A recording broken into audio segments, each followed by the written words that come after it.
Film शुरू होती है एक लड़की से जिसका नाम है सोयॉन। वो अपने होम टाउन जा रही है अपने माँ को चेक करने के लिए, लेकिन उसका फ़ोन खो जाता है। घर पहुंचने पर सबसे पहली चीज़ जो वो करती है वो है पुरानी लैंडलाइन ऑन करना और अपने ही नंबर पे कॉल करना। जो बंदा उठाता है वो कहता है फ़ोन वापस करने का मुझे रिवॉर्ड चाहिए। ये सुन के सोयॉन फ़ोन रख देती है और डिसाइड करती है कि नया फ़ोन ले लेगी। तभी उसे एक कॉल आता है एक लड़की का जिसका नाम है योंगसुक, जो कहती है तू माँ के बारे में सही थी, वो सच में बहुत बुरी है।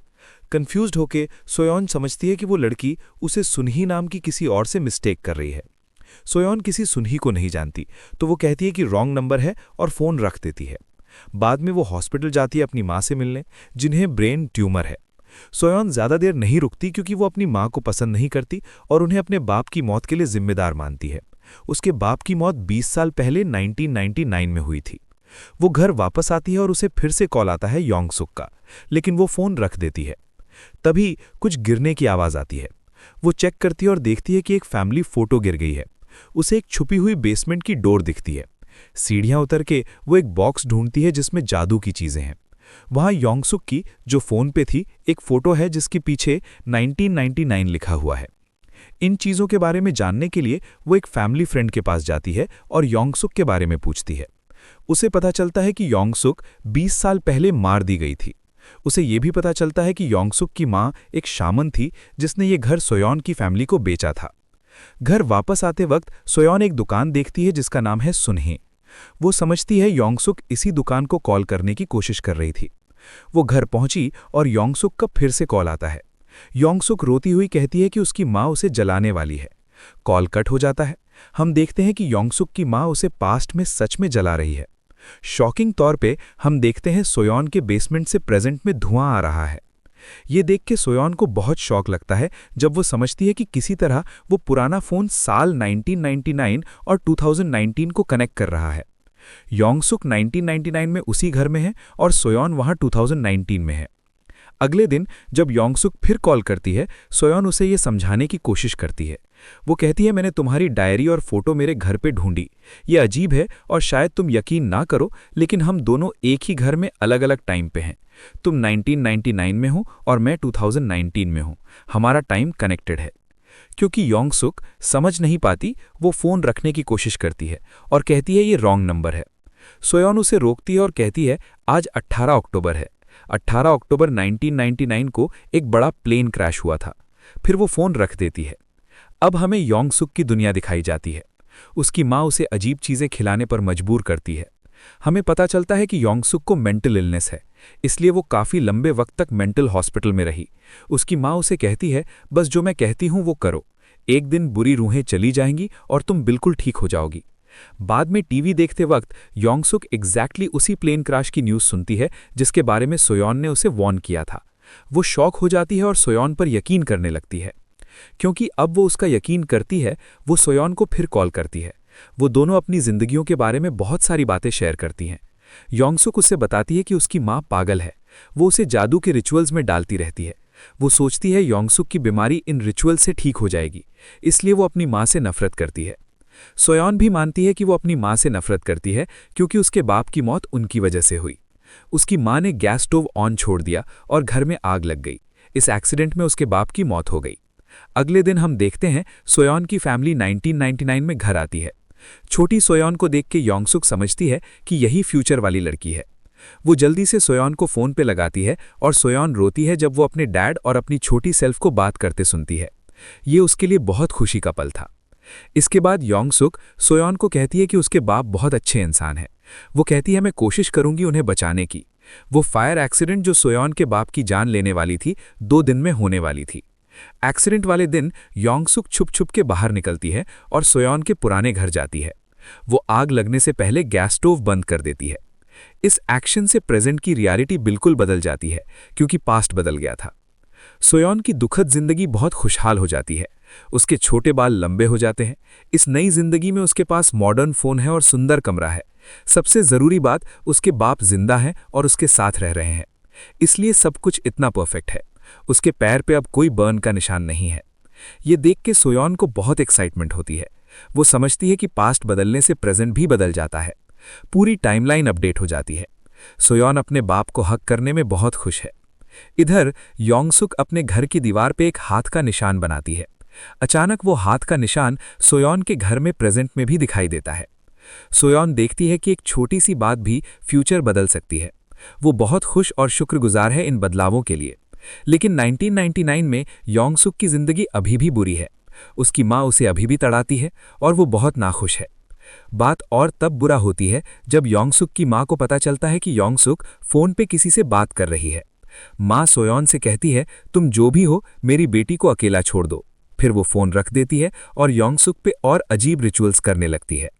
इन जादू के रिचुअल्स के दौरान माँ को फ्यूचर के अंधेरे के दृश्य दिखाई देते हैं। माँ की धमकी सुनने के बाद सोयोन इंटरनेट पे घर की हिस्ट्री ढूंढती है और योंगसुक की माँ के बारे में पता लगाती है। वो पढ़ती है कि माँ को आज ही की तारीख पे अपनी बेटी योंगसुक को एक काले जादू के रिचुअल में मारने के लिए गिरफ्तार किया गया था। डर के सोयोन योंगसुक को कॉल करती है और उसे वार्न करती है कि आज उसकी माँ उसे मारने वाली है। डर के योंगसुक छुप जाती है। हम देखते हैं कि उसकी माँ सच में छुरी लेके उसे मारने आ रही है। लेकिन स्ट्राइक करने से पहले योंगसुक उसका हाथ पकड़ लेती है और पूछती है कि वो ये क्यों कर रही है। माँ कहती है कि योंगसुक फ्यूचर में कई लोगों को मार डालेगी, इसलिए उसे आज मारना जरूरी है। माँ कोशिश करती है उसे मारने की, लेकिन योंगसुक फाइट बैक करती है। योंगसुक अपनी जान बचाने के लिए छुरी ले लेती है। वो अपनी माँ को मार देती है। पास्ट की ये बड़ी चेंज फ्यूचर को एक बार फिर बदल देती है। इस बार हम देखते हैं कि योंगसुक फ्यूचर में अभी भी जिंदा है। 1999 में योंगसुक आखिरकार अपनी माँ से आज़ाद हो जाती है। वो नहाती है, कपड़े पहनती है, बाहर जाती है, अपना मनपसंद खाना खाती है और मूवी देखती है। वो शॉपिंग भी करती है। 2019 में सोयोन का फैमिली फ्रेंड उसके लिए स्ट्रॉबेरीज लाता है। सोयोन एक खाती है और कुछ जूस उसके स्वेटर पे गिर जाता है। 1999 में वही फैमिली फ्रेंड, जो कि एक नौजवान है, स्ट्रॉबेरीज लेके योंगसुक के घर जाता है। वो डिस्कवर करता है कि योंगसुक ने अपनी माँ को मार दिया है। उसने बॉडी के टुकड़े करके फ्रीजर में छुपा दिए हैं। डर के वो भागने और फोन करने की कोशिश करता है। जैसा कि हम जानते हैं, उस फोन के कॉल सोयोन के पास जाती हैं। सोयोन उठाती है और सुनती है कि योंगसुक ने अपनी माँ को मार दिया है और बॉडी फ्रीजर में छुपा दी है। योंगसुक जानती है कि वो बंदा पुलिस को बताएगा तो वो उसे भी मारने का डिसाइड करती है। अचानक प्रेजेंट में रियलिटी फिर से बदल जाती है। सोयोन के स्वेटर पे स्ट्रॉबेरी का जूस गायब हो जाता है, क्योंकि वो बंदा जो स्ट्रॉबेरीज लाया था मर गया है। स्ट्रॉबेरीज भी गायब हो जाती हैं। डर के सोयोन बाहर जाती है और देखती है कि उसकी स्ट्रॉबेरी फार्म चली गई है। पूरी जगह एक खाली खंडहर है। उसे पता चलता है कि फार्म 1999 में बंद हो गई थी। चिंतित होके वो पुलिस स्टेशन जाती है फैमिली फ्रेंड के बारे में पूछने। एक बुढ़ा ऑफिसर पूछता है, तुम उस आदमी के बारे में क्यों जानना चाहती हो जो 20 साल पहले मर गया? मुझे बस जानना है, सोयोन कहती है। ऑफिसर एक पुरानी 1999 की पुलिस डायरी निकालता है। उसे पढ़ के वो बताता है कि वो नौजवान 1999 में यंगसुक नाम की एक सीरियल किलर ने मार दिया था। उसने अपनी माँ को मारा और फिर उस नौजवान को। वो अभी भी इसके लिए जेल में है। और जानने के लिए कि क्या हुआ, सोयोन सनही नाम की लोकल शॉप पे जाती है। जब यंगसुक ने पहली बार सोयोन को कॉल किया था, उसने सनही को मांगा था। सोयोन दुकान वाली से यंगसुक के बारे में पूछती है। सनही समझाती है कि यंगसुक एक पागल औरत है। उसने मुझे बचपन में टॉर्चर किया था। अगर उसकी माँ ना होती तो मैं मर जाती। वो अपने पैर पे एक बर्न का निशान दिखाती है जो यंगसुक ने दिया था। अब हम पास्ट में यंगसुक को देखते हैं। पुलिस उस मिसिंग नौजवान को ढूंढ रही है और यंगसुक के घर आती है। जब उसे उसके बारे में पूछा जाता है, यंगसुक कहती है उसने उसे कभी नहीं देखा। पुलिस उसका यकीन नहीं करती। वो नौजवान के फार्म की स्ट्रॉबेरीज उसके घर में देखते हैं। वो घर की तलाशी लेने लगते हैं और यंगसुक से सवाल करते हैं। यंगसुक बिल्कुल शांत रहती है। वो ऐसा बिहेव करती है जैसे उसे कोई फर्क नहीं और वो बस टीवी देखती रहती है। इधर सोयोन यंगसुक को कॉल करती है और बताती है कि वो उम्र भर जेल में जाएगी। ये सुन के यंगसुक शॉक हो जाती है। वो अभी अपनी माँ से आज़ाद हुई थी और अब वो जेल में जाने वाली है। सोयोन उदास और गुस्से में है। वो पूछती है, तूने उन्हें क्यों मारा? यंगसुक सवाल को इग्नोर करती है और सोयोन से मदद मांगती है। वो कहती है, फ्यूचर में पुलिस रिकॉर्ड्स देखो और मुझे जेल जाने से बचाओ। लेकिन सोयोन एक कातिल की मदद करने से मना कर देती है। ये सुन के यंगसुक बहुत गुस्से में हो जाती है, क्योंकि उसने अपनी जान जोखिम में डाल के सोयोन के बाप को बचाया था और अब सोयोन उसकी मदद नहीं करेगी। इधर पुलिस को पता चलता है कि यंगसुक को मेंटल इश्यूज हैं, मतलब वो खतरनाक है और कुछ भी कर सकती है। 1999 में छोटी सोयोन और उसके बाप यंगसुक के घर पहुंचते हैं। वो यंगसुक की मां के बारे में पूछना चाहते थे। उन्होंने अभी घर खरीदा था और वो ऑफिस में फाइनल पेपर्स साइन करने का इंतजार कर रहे थे। ये यंगसुक को सोयोन से बदला लेने का परफेक्ट मौका देता है। वो उन्हें अंदर बुलाती है और हिंसकता के साथ छोटी सोयोन के सामने उसके बाप को मार देती है। 2019 में एडल्ट सोयोन अपने बाप के साथ कार में जा रही है, लेकिन क्योंकि उसके बाप अभी पास्ट में मार गए, प्रेजेंट में वो कार से अचानक गायब हो जाते हैं। सोयोन जानती है इसका मतलब है कि यंगसुक ने उन्हें मारा। रोती हुई वो घर वापस आती है और घर पुराना और खंडहर जैसा लगता है। इस बार उसका कोई भी सामान अंदर नहीं है, क्योंकि उसके बाप मर गए, उन्होंने कभी घर नहीं खरीदा। लेकिन शॉकिंग तौर पर पुराना फ़ोन अभी भी वहाँ है। फर्श पे खून से लिखा हुआ है, सोयोन फ़ोन उठाओ। सोयोन फ़ोन उठाती है और चिल्लाती है, तूने ये क्यों किया? यंगसुक जवाब देती है, मैंने तुम्हारी मदद की, लेकिन तुमने मेरी मदद से मना कर दिया, तो मैंने अपना बदला लिया। अब तुम्हारी 8 साल की सेल्फ मेरे सामने बैठी है। अगर तुम चाहती हो कि मैं उसे छोड़ दूं, तुम्हारे पास सिर्फ 1 घंटा है। पुलिस रिकॉर्ड्स चेक करो और मुझे बताओ कि पुलिस मेरे खिलाफ क्या सबूत ढूंढेगी ताकि मैं उसे मिटा सकूं। इंटरनेट पर ढूंढने के बाद सोयोन यंगसुक को कॉल करती है। वो उसे एक एड्रेस देती है और कहती है 5 बजे से पहले वहां पहुंच जाओ। यंगसुक सुनती है और वहां जाती है। ठीक 5 बजे वहां एक बड़ा गैस एक्सप्लोजन होता है। सोयोन ने ये प्लान किया था यंगसुक को मारने के लिए और उसकी बुरी हरकतें खत्म करने के लिए, लेकिन यंगसुक बर्न इंजरीज के साथ जिंदा बची। वो गुस्से में घर वापस आती है। वो सोयोन को कॉल करती है और कहती है, तुमने मुझे मारने की कोशिश की, तुमने मुझे धोखा दिया और अब तुम उसकी सजा भुगतोगी। वो छोटी सोयोन के पैरों पे उबलता पानी डालती है। इससे एडल्ट सोयोन को प्रेजेंट में भयानक दर्द होता है। उसके पैरों पे अचानक बर्न के निशान आ जाते हैं। पास्ट की चोट उसी वक्त प्रेजेंट में उसके जिस्म पे हो जाती है। इस वक्त 1999 में सोयोन की मां अपने पति को ढूंढ रही है। वो ऑफिस में उनका इंतजार कर रही थी। जब वो नहीं आए, वो यंगसुक के घर एक पुलिस ऑफिसर के साथ आती है। यंगसुक उन्हें आते देखती है। वो एडल्ट सोयोन को फोन पर कहती है कि उसकी मां बाहर है। वो कहती है, अगर तुम नहीं चाहती कि वो मरे तो मुझे सही एविडेंस बताओ इस बार। डर के सोयोन पुलिस स्टेशन भागती है और पुरानी पुलिस डायरी चुरा लेती है। उसे पता चलता है कि पुलिस ने यंगसुक की खूनी छुरी कचड़े वाले के पास ढूंढी थी। वो जल्दी से यंगसुक को ये बताती है। यंगसुक खून साफ करके छुरी छिपा देती है। ये एक्शन एक बार फिर फ्यूचर बदल देता है। जब सोयोन घर वापस आती है, वो बिल्कुल अलग लगता है, क्योंकि वो कभी पकड़ी नहीं गई। घर अभी भी यंगसुक का है। अंदर कई बड़े रेफ्रिजरेटर्स हैं। इसका मतलब है कि यंगसुक ने कई लोगों को मार के उनके बॉडीज फ्रीज करके रखी हैं। 1999 में सोयोन की मां पुलिस ऑफिसर के साथ घर अंदर जाती है। वो यंगसुक से पूछते हैं कि उसकी फैमिली कहाँ है। यंगसुक शांत रह के जवाब देती है कि वो काफी पहले चली गई। लेकिन सोयोन की मां अपनी बेटी का बैग देख लेती है। ऑफिसर घर की तलाशी लेने लगता है और यंगसुक से सवाल करता है। यंगसुक बिल्कुल शांत रहती है। वो ऐसा बिहेव करती है जैसे उसे कोई फर्क नहीं और वो बस टीवी देखती रहती है।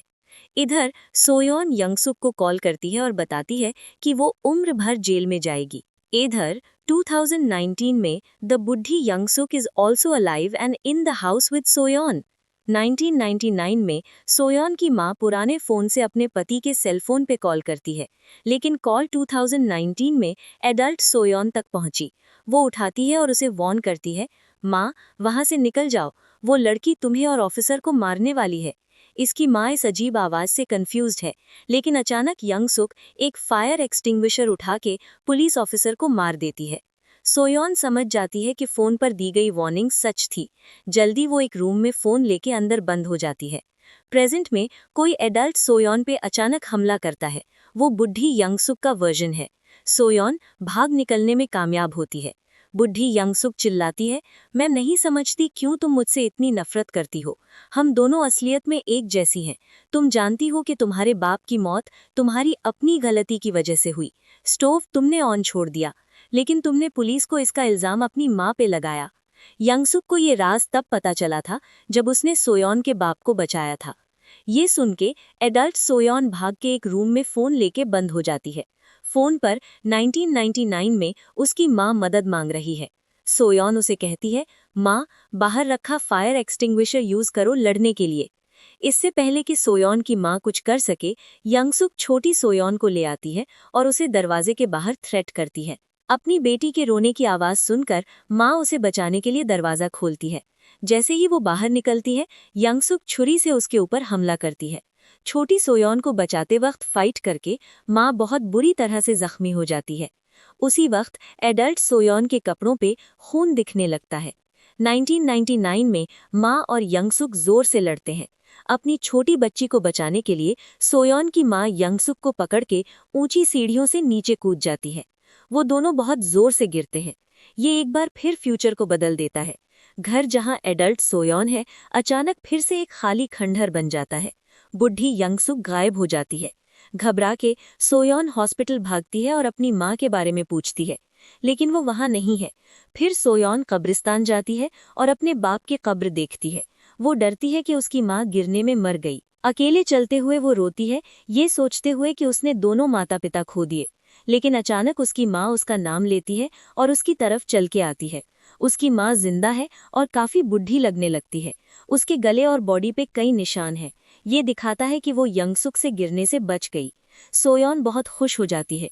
वो अपनी माँ को कसस के गले लगाती है और वो दोनों साथ में घर की तरफ चलते हैं। लेकिन चलते चलते उसकी माँ अचानक हवा में गायब हो जाती है। इसका मतलब पास्ट में कुछ फिर से बदल गया। पता चलता है कि यंगसुक गिरने से नहीं मरी, वो उठ गई और माँ को मार दिया। इससे उसकी माँ फ्यूचर से गायब हो जाती है।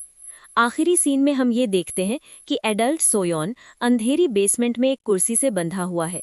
इसका मतलब है कि बुढ़ी यंगसुक अभी भी जिंदा है और उसने उसे वहां कैद कर रखा है।